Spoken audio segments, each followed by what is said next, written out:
It's over. The dream is over. Canada in the 92nd minute with a last minute dagger to break our hearts. I don't ever want to listen to another Drake song ever again. And Black Coffee, I think this is your fault. The boys come crashing home out of the World Cup. The whole country, we sad. It's a sad time right now, bro. Talk to me. I grind because I gotta get paid. 1% chance, 99% faith. Hey man, I blame Mukwena. There was no tears before the match started.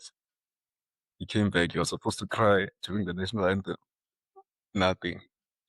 Breakers, nothing. Mufukeng out, nothing. Oh man. But what can we say? They took it that far. They made history. Maybe that's as far as we could get this time. But 2030 is our time, team. 2030, dog. But boy, I'm heartbroken, yo. I'm heartbroken. The way we lost is what's killing me, you know? We were 3 minutes away from extra time. 3 minutes. Last minute dagger. Yo. Football can kill you, yo. Football can kill you. Let's talk about the game. Let's talk about the game, you know. But before we get there, we said we're heartbroken, we're upset, but I think you'll agree with me when I say we're proud of the team. We made history, first ever time in the knockouts in the FIFA World Cup. We made history, man. One loss in the entire World Cup, a loss, a draw in our group stage. We fought for the badge. I could see from the way we started the game, we started intense, we started fast, we started quick, we were moving the ball. And nobody, yes, the performance wasn't perfect, but nobody can say that the boys didn't try their best. They didn't push. You saw the way they were running. You saw the way they were blocking every ball, going into every tackle. Yes, we could have been better in attack, but 100% the heart was there, the desire was there. So I think I can speak for us and say we're proud of the boys. We made history. It's still progress. It's still a step forward. Even though it hurts right now, a lot of positives to take from this World Cup. Yeah, man, it does hurt. Canada were beatable, especially in that first half. We had them right where we wanted to. Some very, very, very big tackles. Like you said, the heart was being showed by the team. I think Ocon, Mutiba had that goal line save as well. I think Mahopo also had an early chance, couldn't put it in. The boys fought and from where we started, the first match against Mexico, we had 2 red cards. We lost the match, down and out. Everybody saying, Hugo Bruce, what are you doing? It's time to go home. Second match, we recover through that Mokoena penalty. The belief was instilled in everyone. And then the match against South Korea, where, convincing win. And I think we all thought we'd do it this time. But I think Canada was just much more physical. Last minute chance. You can't even say that they were more clinical than us because they only had that one goal. They were just much more physical. Second half, they took over the match. Our boys started getting a bit tired. The match was so much back and forth. Alfonso Davis comes in. They saved him for the second half, and then, like you said, the last minute dagger. Hey man, what can you do?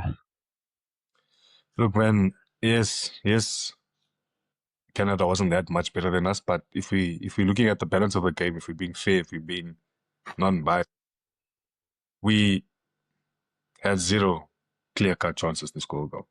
Yes, we had some great moments, counter-attack, we got in good positions, had some shots, but if we're being honest, we didn't create anything substantial, And Canada, yes, they also weren't great themselves, but there was a moment, Modiba cleared the ball off the line, Ronwen had to make some big saves, so I think just slightly, they do deserve the win. I think they did offer a little bit more in attack and create a little bit more chances. I'm looking at the stats now.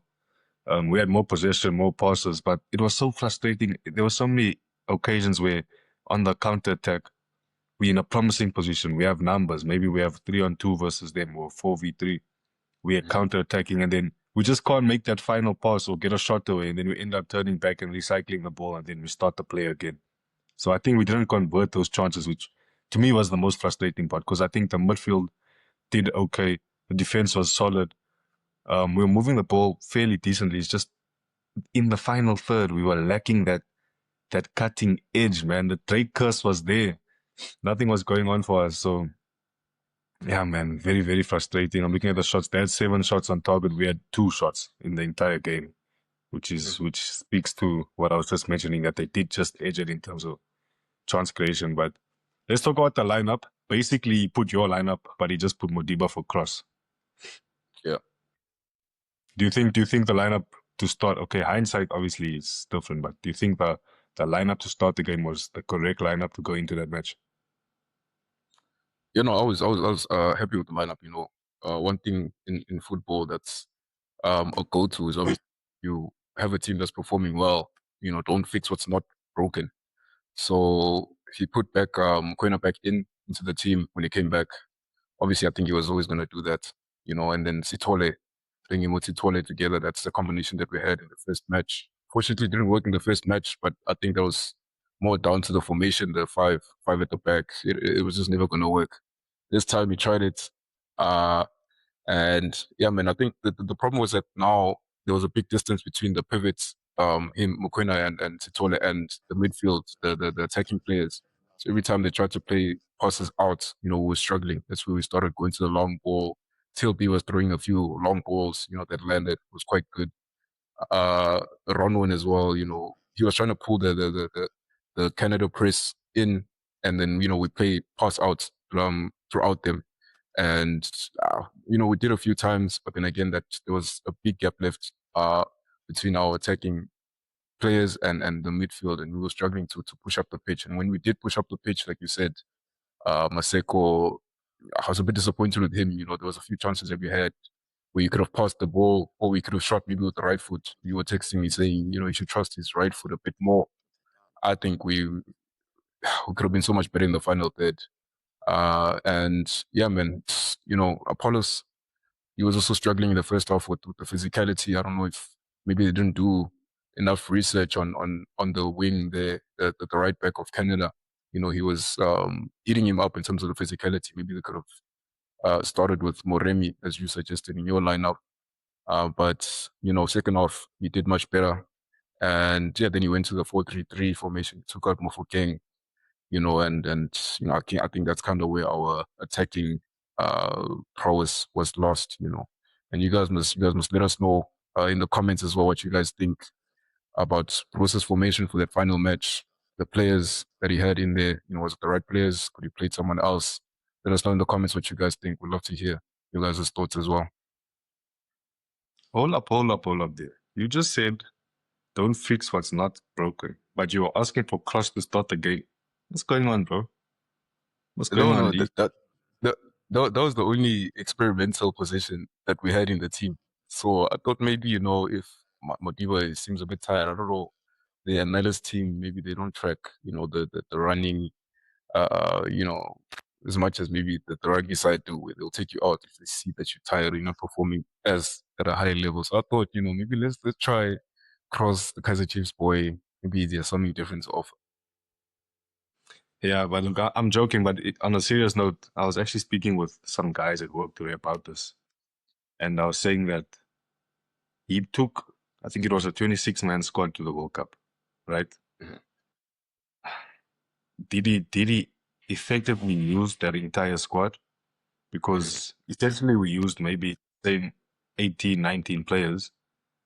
Players like Cross, like Sebelele, barely got any minutes. We don't know. Could they have maybe contributed something different? Could they have given us something different? Yes, you can't in the knockout stage now throw someone in who hasn't got a minutes in the group stage. Throw them in the deep end like that. You got to keep it consistent. But then in the group stage, should we have used our squad a bit better? You know, should Foster have gotten some minutes after the Mexico game? Should Moremi have gotten more minutes? Do you know what I mean? We had a big squad. We didn't utilize our squad at all. What was the point of calling a 26-man squad if we're only going to use 18, 19 of those players? We don't know. Those players could have maybe given us something different, could have given us an edge, but I guess we'll never know, you know. So that was something that I was thinking about today, where I feel like maybe in the group stages, especially in the group stages, we could have maybe mixed it up a bit more just to see what the other players could give us, you know? What do you think? Yeah, look, funny enough, he was one of the last coaches who dropped his squad. So a lot of people were expecting maybe big decisions that were made. They had the whole event where they hosted, where they were announcing the players, and then they brought the players that were not going. They know that they didn't select them, but they brought them to the event, and then they said, yeah, the three of you guys are not going. Brandon Peterson, the Kaizer Chiefs goalkeeper, one of them, and then I think Tito as well, Maswangai. So, we had a whole big event and big thing towards the end of, announcing the World Cup squad. And then it's sort of like he knew who he was going to use and play. And for me, like you said, let's play some of the players and see what they have to offer. They know the players much better than us. They see them in training. But, we had nothing to lose from the first match on. And when you have nothing to lose, it's better. I feel like it's better to lose it while trying out new things, trying out cross, trying out Sibelevele, than to lose trying to be safe, which is what happened in the Mexico match. Tried to be safe, tried to be defensive. We lost either way.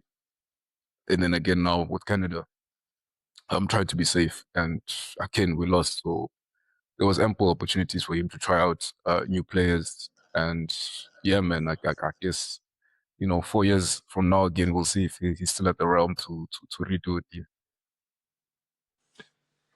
Yeah, man. Look, 4 years, like I said, it is progress. It is progress.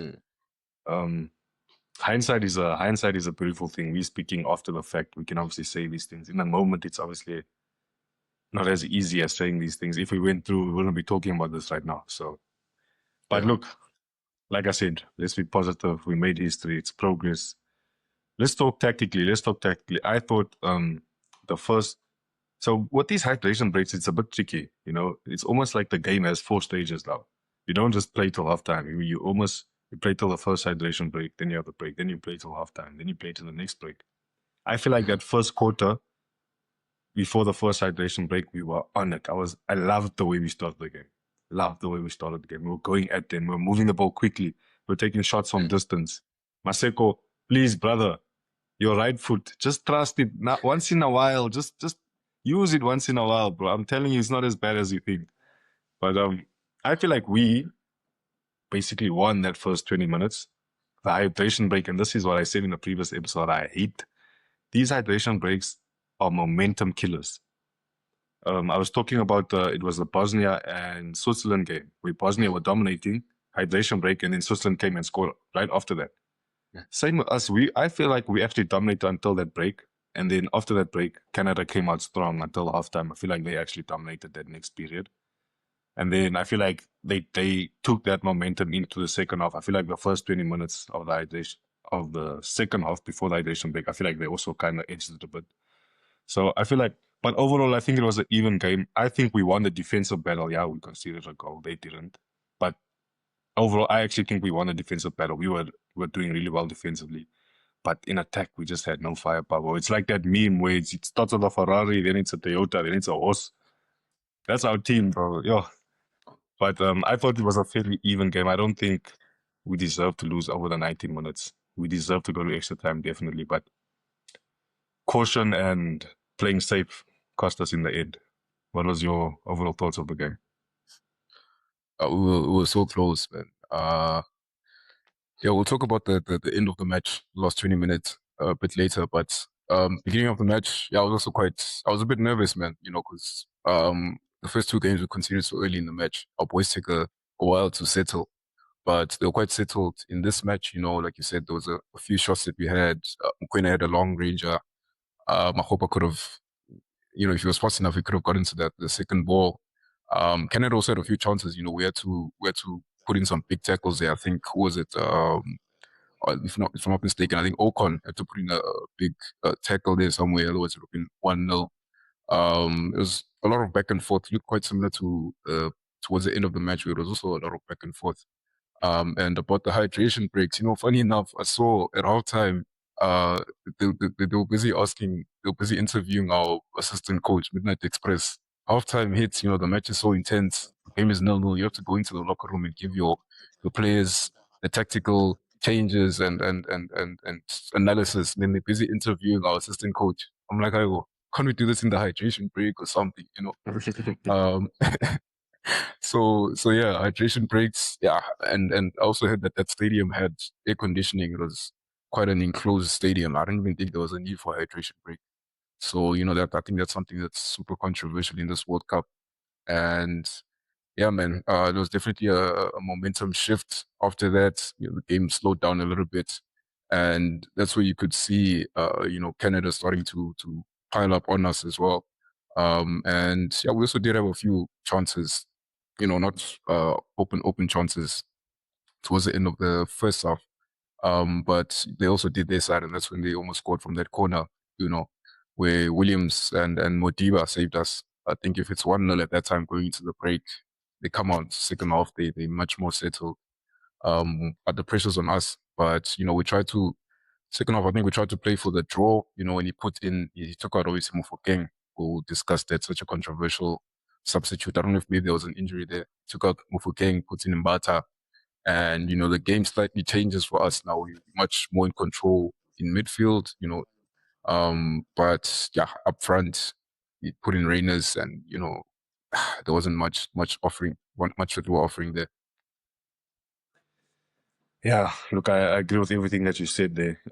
Let's be a bit positive. Let's be a bit positive. Let's talk about the GOAT, TLB.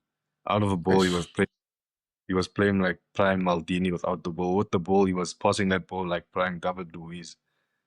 Yo, I'm running out of words for this man. Like, I'm running out of words. If he does not get a big move, I don't know what they're watching.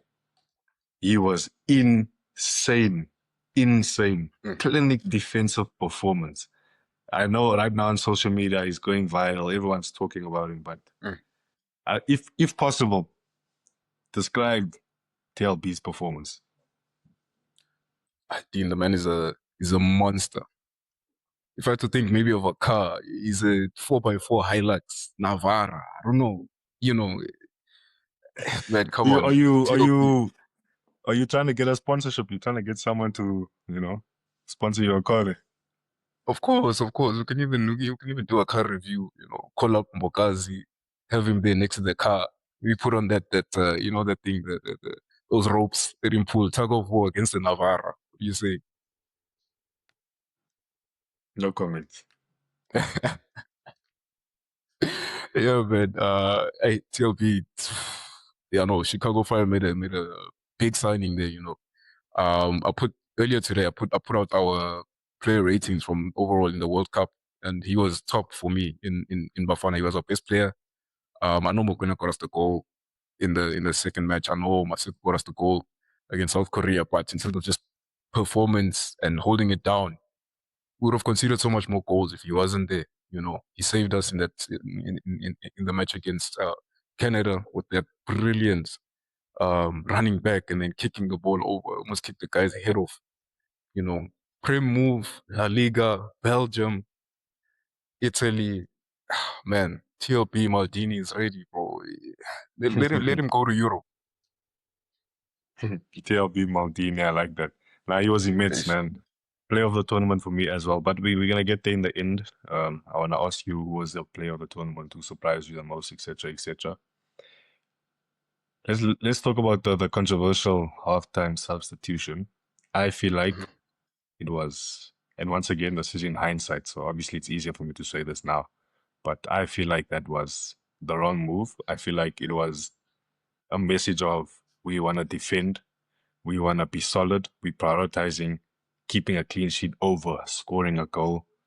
We're prioritizing maybe getting to extra time over winning the match during 90 minutes, which I feel like is not the way to approach a knockout game, in my opinion. And it goes against, we always talk about what is the South African, what's our identity? Like we want, as fans, we want a team that goes out there, that plays football, that goes to win, that shows personality. And we're always crying out for these things. That's why we were crying out for Moffie King to play the whole tournament. That's why we were so upset about the Mexico game. And I feel like he reverted back to that mindset that he did enter the Mexico game with, which we saw was unsuccessful. When we trust ourselves, when we believe in ourselves, when we go for it, the results speak for themselves. Our most attacking lineup we played against Korea was one of our best performances. I feel like it was a bit of a, not to be harsh, a bit of a chicken move, a bit of a, as I said, let's prioritize defending over going and taking the game and winning the game, which I feel like is not the way to approach the game. But hope maybe he was injured, I don't know. But yeah, what do you think about the substitution? I hope he was not injured, because if he was, man, that's a decision that Hugo Bruce will regret his whole life. You know, as the span of the match was going on, you know that a player of Mufokeng's aptitude eventually is gonna get a chance or create a chance. His legs were getting tired, even if we took it to extra time. It's the perfect time for a player like Mufokeng to shine, linking up with Apollos there as well. So, yeah, man, I hope it was an injury, but, like you said, he took him out, trying to play a more defensive style. You could see that in the middle, we were getting a little bit, we were struggling to get out if we were playing from the back. I remember there was a point in the match where they were even booing Ronald Williams. I don't know if you saw that, the Canada fans. Yeah. Because we kept going back to. Yeah, because we kept going back to him, trying to pull them out. But the problem is that even when we pull them out and we pass the ball around them, maybe it goes to Woodau and comes back into the midfield. There's still that big gap between the pivots, which now in the second half, it's all three of them are basically number 6, number 8, and then the number 10s. And now we didn't even have a number 10, so we know we passed the ball out. And then there's this big gap between our midfield and the attackers, and we can't get the ball to the attackers. So, what was the idea behind the substitutions there? And if it was to get us to extra time, we were close. We were 3 minutes close. It didn't happen. Clearly, he didn't have a goal in mind. And yeah, man, I hope it was a substitution just to save Madala's reputation. Yeah, but look, I think even if it was an injury, even if he wasn't happy with Mofokeng's performance, you don't have to bring on Mbata for Mofokeng. You just touched on it there. Mhm. After he brought that on, he changed the whole midfield dynamic. We couldn't play it from the back anymore. We now have 3 Mhm. defensive midfielders. We don't have a 10 who's coming to collect the ball that can turn, Peter. Okay, yeah, maybe let's say you're not happy with Mofokeng's performance. I still think you keep him on. No matter how bad, like, there's certain players that, yes, they can be having a bad performance, but they can produce a moment of magic. They can win you the game. He's one of those Mhm. players. But let's say there's an injury, for example. You don't have to bring on Mbata. You could have brought Moremi on. You could have moved Apollos maybe into the 10. You could have brought maybe Jaden Adams on. It was such a defensive chicken move. And if I'm the Canada coach and I see that, I'm like, okay, they're going to sit back now. Let's go for it. Mhm. If I'm the Canada coach, that's how I'm seeing it. So very disappointing. I don't agree with that move at all. So, it's done now. What can we do? But I think also another person who deserves a shout out is Sailor Mudau. I think he had a brilliant performance. Brilliant. He locked up Alfonso Davies. He made him look like nothing. He locked him up, composed on the ball. I think Mahopa also, his holder play was good. It was a tough game for him. He didn't get a lot of service, but when he had the chance, I think he did hold the ball up. The centre backs, of course, Ronwen Williams, also good performances. Mhm. What do you think about Mokoena? A lot of people are saying he struggled on coming back into the starting lineup to get up to pace with the game. What do you think of his performance? Uh, it was decent. Obviously the player with the most heart in the team, and I was a bit scared there when he gave that pass first half. I think he tried a long pass out from the back, and then they got the ball. I think they almost scored from the chance. And I think sometimes with these selections, maybe from the coach, he gets a lot of pressure where a player, when he was playing, he just scored, penalty, just scored the goal that basically kept us in the World Cup. How does he drop it? How the fans are gonna go. If we lose the match, they're gonna say, why don't you play Mukwena? And it's a difficult one because it's difficult to drop him. But I thought he was decent, not as good as he usually plays. I was struggling sometimes to see where he is on the pitch. Sitoli was a bit more prominent in terms of receiving the ball, or sometimes you drop deep and then try to collect from run when we didn't have as much options. And I think he had a shot or two. So he was doing what he needed to do, but nothing stellar, nothing over the top. So maybe I couldn't have seen Mbata playing better than him in the first half. So I don't think we basically had an option there. He had to play, and yeah, man. We'll see, we'll see. Yeah, I agree with you. He had to play. He didn't have his best game, but he's the engine of our team. You can't leave him out. Yeah. Yeah, so that's someone actually who I also forgot to mention. Sitole, another good game, defensively very solid. Mm. And made some crucial tackles, crucial interceptions. Look, it's very sad. I want to get your overall thoughts of the tournament. We established TLB is both of ours, so the big fixtures player of the tournament we can safely say is It's TLB.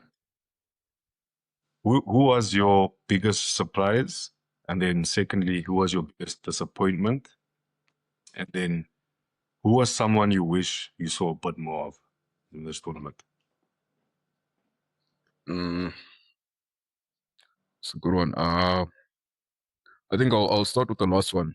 I was gonna say really in terms of who I wish I saw a lot more of, but luckily he played him in the second and third match as well as the last one now. So for me, it'd definitely be Moremi.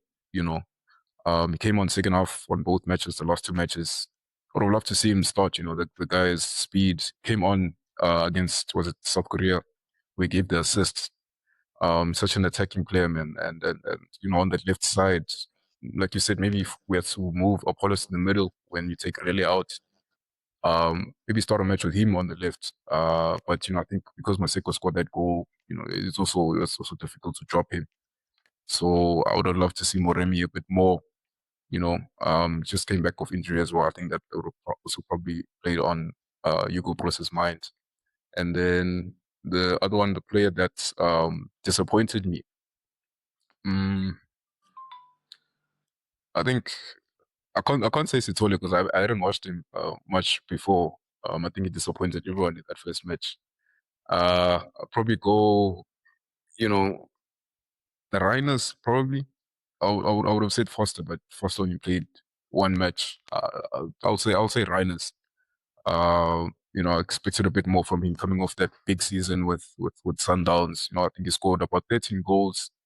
You know, uh, I feel like he couldn't pick exactly what he wanted to do. In terms of running behind the back, hold up play, um, air balls. He was very undecisive in it. That also makes your wingers and the other midfielders undecisive about where to place the ball for you.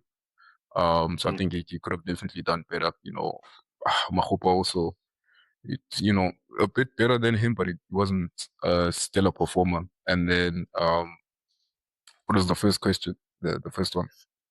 Before we get to the first one, I think in terms of I'll give mine as well. In terms of most disappointing, for me, it's definitely Lau. I really thought this was going to be the tournament where he was going to shut up all of us, including me, all of the doubters. I I thought he was going to come here motivated, ready. He disappointed me. Lau Foster really disappointed me. And then in terms of what I wanted to see more of, interestingly enough, I'm going for Zwane. I think we actually forget he's actually one of our most important players. We saw that at the last two AFCONs, and we didn't have him basically the entire tournament. People forget that. In those games where Mofokeng didn't start, maybe Rose trusts Zwane maybe would have started. Or in this game where you bring off Mofokeng because he's not having a good game, you can bring on Zwane, who's another creative player. He's experienced. He can create more. We were struggling to create chances. You posted, we scored 2 goals the whole tournament. So I think we're actually forgetting about Zwane. I think he was a really big miss for us in this tournament. That red card killed us, which I think the 3-game suspension, harsh in my opinion. Yeah. And then the last question I asked, do I even remember what I asked you now?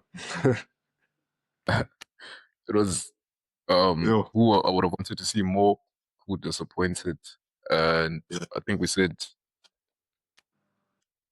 the It's best fine. player We can. was obviously TLP. Best player was obviously the big fixture's best player is definitely TLB. Let's look into Yes, the future. Let's look into the future. We don't know what's going to happen with Bros. We don't know if he's maybe going to stay for one more AFCON. We don't know if he's going to leave. It's up in the air right now. Let's talk about the coaching. Do you firstly want him to stay, or do you think he's done what he needed to do and it's time to hand over? What do you think?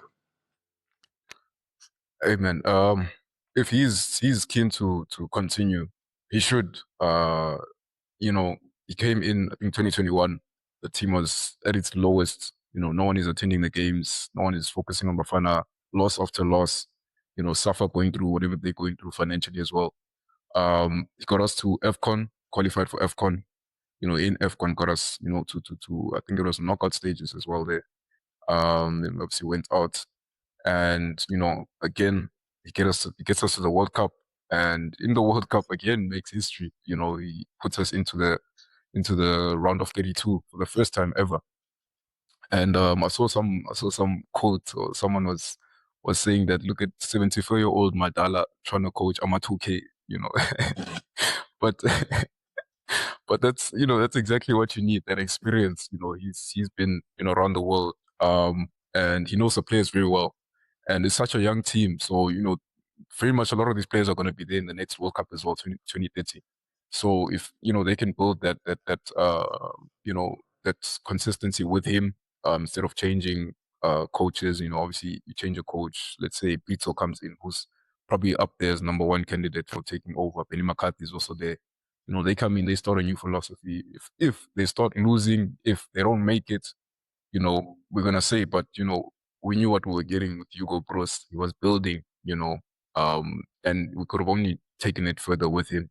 I think he just has to be, you know, allow himself to be much more open to opinions and advice.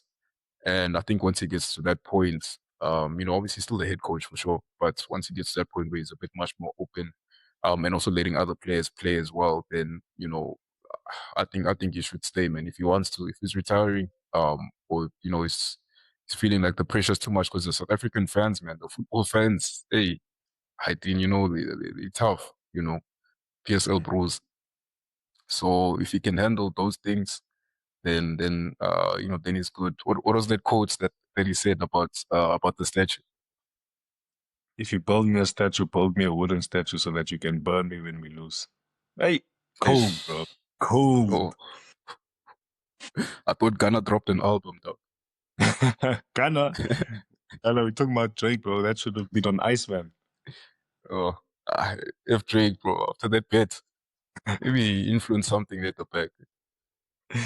Yeah, man. Look, I agree with you. I think if Madala has the energy, that's the most important. If he thinks he has the energy and he's motivated, I think he should Mm, continue. But from the interviews I've been watching and his press conferences, I'm getting the sense that he wants to retire. There was a press conference where he said that he misses his family, he misses his mm, he hasn't been seeing his grandkids grow up, and his family lives in Belgium, so he doesn't see them often. So the signs it's indicating to him leaving, but whether he leaves or stays, what we can say for sure is Bafana is in a much better place now than what he found us in. So we've got to applaud him. Gotta give him his flowers. He turned around Bafana. He brought people back into the stadium. He brought belief back into the team. He brought a structure. He brought a structure and he brought a culture within the team. So whether he stays or goes, he's done an amazing job, and he's gonna go down as one of the great Bafana coaches. I think an underrated pick, if he does leave, is the assistant coach Hellman. Hugo Bros always speaks about him. He clearly rates him highly, and if Hugo Bros rates him, mm. then there's clearly something about him. So I think for continuity, maybe that might be a good pick. Obviously, Pizzo's in the mix there. But I guess we'll see. We'll see. But regardless of, like I said, regardless of what happens, he's left us in a good space. Let's talk about the future of the team, though, the players. I think our future is looking bright. It's looking very bright. Ish. We've got two young centre backs. That partnership is going to carry us for the next decade. We've got We've got young attackers, Mofu King. Apollos is also still fairly quite young. People don't realize our wingers are young. Let's talk about the future of the team. Tell me, does the future look bright? Are you optimistic? Yeah, man. I'm optimistic, and like you said, you know, Hugo Bruce, you deserve your flowers, man. If you ever see this, I know you're watching. You know, from Belgium. You know, after the sending back tomorrow, you know, you're a legend. Shout out to what you did for SA football. Yeah, man, our future's bright, man. You know, the young players, you know, I think every team now, if you look across, you know, club and national level, there's a lot of youth. People are focusing a lot on academic development, academy development. So, you know, we have, like you said, the back line is quite young because he's 20 years old. Can you imagine that? You know, the guy looks like he's 30 years old. He looks like he's soon retiring, or you know, should have a captain's armband. Ocon also quite young. You know, I don't know about the two wing backs. You know, Mudau, I think he's 28, 29 now. If he'll be there in the next World Cup. If he's there, you know, I'll be happy as well. I mean, the guy's an engine. He can run the whole match. You know, you look up front as well. Mofo King, also only 20 years old, and you know, Mbata also still good. Apollos, Maseko, young boys, Moremi also still there, you know. And the only problem will probably be in the striker position, you know. That's where we're lacking big time in terms of what do we do with that number 9 position. We need a target man. We need somebody who, you know, can score, yeah, you know, like 3, 4 goals in a World Cup or in a big tournament like AFCON. You know, we don't have that. So that's definitely somewhere that we can look at, and you know, see if there's young strikers or performing strikers in the PSL, maybe look overseas. And, you know, if our players do get overseas, these young players do get overseas transfers, you know, you look at the likes of Mufukeng, Apollos, Bokaz is already there in America.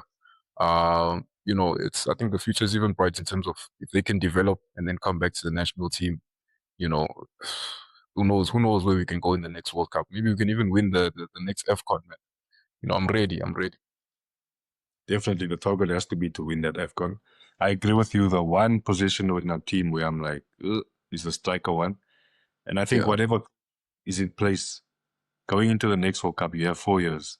In the next World Cup, you need to have, I believe, you need to have a new striker starting in that next World Cup.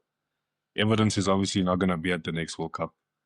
Lyle, I don't know, man. Hopefully you turn this around. But I think that's the one position where we're lacking the most, 100%. So yeah, we have 4 years, so we'll see what happens in the next 4 years. Hopefully we can put together a development plan. Look out there, who can we develop? Who can we bring into the setup that's not into the setup? Maybe we need to change a system. You know, Spain don't really play with a striker; they play with a false nine. Maybe that's I was something about we to need to say, yeah. look into. So, yeah, that's the one position we're lacking. But future's bright, man. Future's looking good. I've never, since I've been alive, been this optimistic for the future of a Bafana team. Um, I think we've got good things ahead of us, and like you said, AFCON, the next AFCON, we've got to win that one. That's got to be the goal. Yeah. But yeah, man, we crashed out of the World Cup. We're heartbroken. F Drake, F Black Coffee. We're never going to Canada. But it's been amazing, man. It's been a lovely ride. Been amazing talking about the Bafana games. Drop your comments about what you think about the tournament, what you think about what we spoke about, you know, the performances, the relay substitution. Should Hugo Bro stay? Should he leave? Who's going to be our future striker? We want to hear from you guys. But yeah, it's been great to talk about the Bafana games and cover the games. Bro, is there anything you want to add before we end off?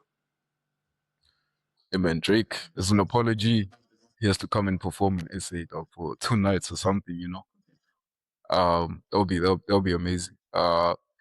Yeah, I enjoyed it, man. You know, this is obviously the beginning of the TBF podcast, and got in at the perfect time. As Bafana entered the World Cup, you know, and they kept us going, man. You know, knockout stages, it's not something to reach. It's not something easy to reach. And, you know, that obviously gave us a lot of content to put out. Please, you guys must check out the content that we've been putting out on social media about Bafana, stats, you know, comparisons, player ratings, predicted lineups. And yeah, man, the future's bright. We'll see who comes in if Hugo Bruce leaves. We'll see how the team changes. And yeah, man. I'm just looking forward to what the next few years are holding. Yeah, I'm excited. Yeah, man, I think if I've got one thing to add is that we're not going anywhere. We're still going to be covering the World Cup games. We're going to cover the knockouts. We're going to cover the big stories. The big fixture's not going anywhere. So we'll be back next week. Tune into the episode. Yes, Bafana's out. We're not out. We keep going.